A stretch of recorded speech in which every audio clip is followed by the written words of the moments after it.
Hi and welcome. My name is Bill Morella. I'm the CEO of Actex Learning, and today I'm joined by Roy Ju. Roy is an FSA and is a actuary at a Fortune 500 company, and he has spent his entire career at these Fortune 500 companies. Welcome, Roy. Thanks, Bill. Great to be here. Nice to have you. This is our third interview, and I really appreciate you taking the time. So today we're going to talk about career advancement and career advice that you might have.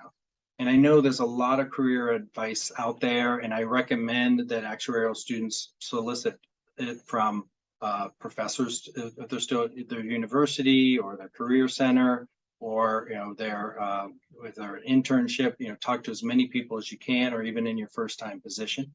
But now you've been in the industry for quite some time, and you have some unique wisdom that you'd like to share. So, turn it over to you, Roy.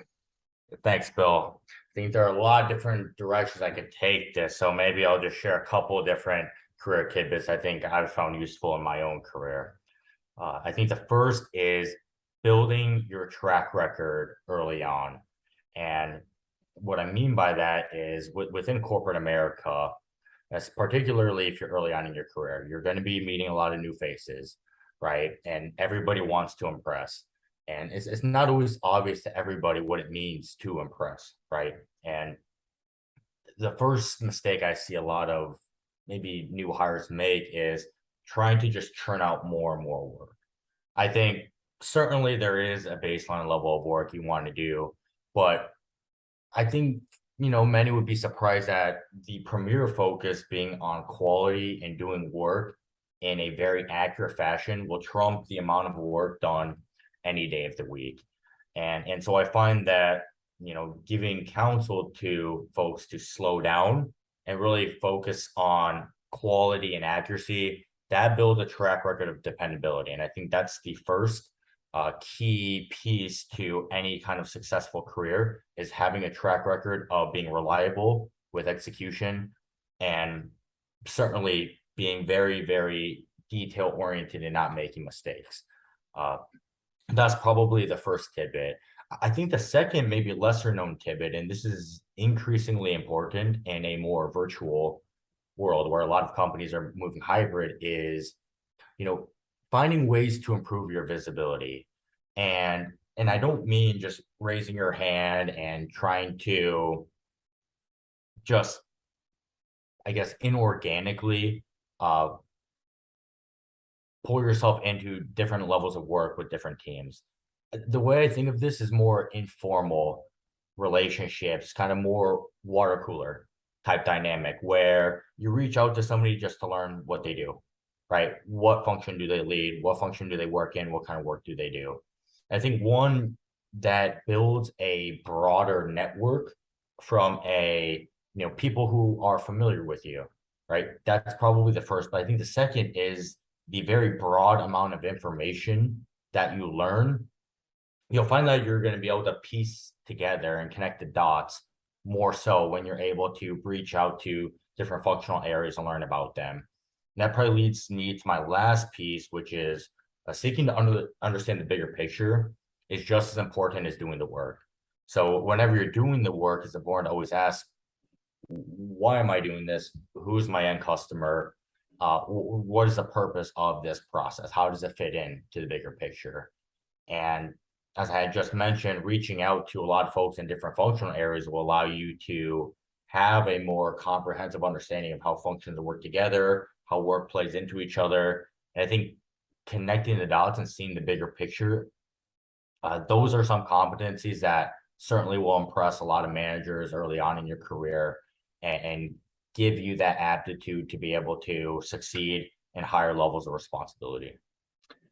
Yeah, those 3 points, they are absolutely dead on. And I think the nice thing about them is it really doesn't matter where you work. It could be a Fortune 500 company like where you've worked your whole career, smaller company, consulting firm, or insurance or regulator, really doesn't matter. All those points are what can lead, as you say, to earlier and more significant success. And I think the networking piece you know, I believe if I understood it, it's not only internal, but externally as well. And there that just can create more opportunities for you as well. So that's fantastic. Is there anything else that you want to share before we sign off? Because those three pieces people can really chew on, and that can be enough as well, Roy. Yeah, absolutely. Well, just on a more general note, within actuarial careers, exams are paramount, and we all know that. But I think it's easy within the exam process to lose sight of the importance of work experience. So certainly internships in college, or even work experience post graduation. Just want to remind everyone, it, exam progress is important to career success, but what's equally important is having that work experience. So I just want folks to remember that getting through exams is great, but make sure that you have the commensurate amount of experience along the way to help you bring the exam material into context. And certainly internship experiences, things like that are important for even full-time employers as they're thinking about who they're going to be hiring. Yeah, that's again, excellent point. I describe that as like building your personal brand, which is sort of do it on time, over time with your exam progress. And because employers are looking to hire future leaders, right? And so they need to see those skill sets in you, the potential in it, Mhm. for down the road. And so as you pass your exams and you broaden your skill sets, whether they be communication skills or technical skills, and then be, as you said, your first point, a capable set of hands, right? Like somebody who's very reliable, very accurate.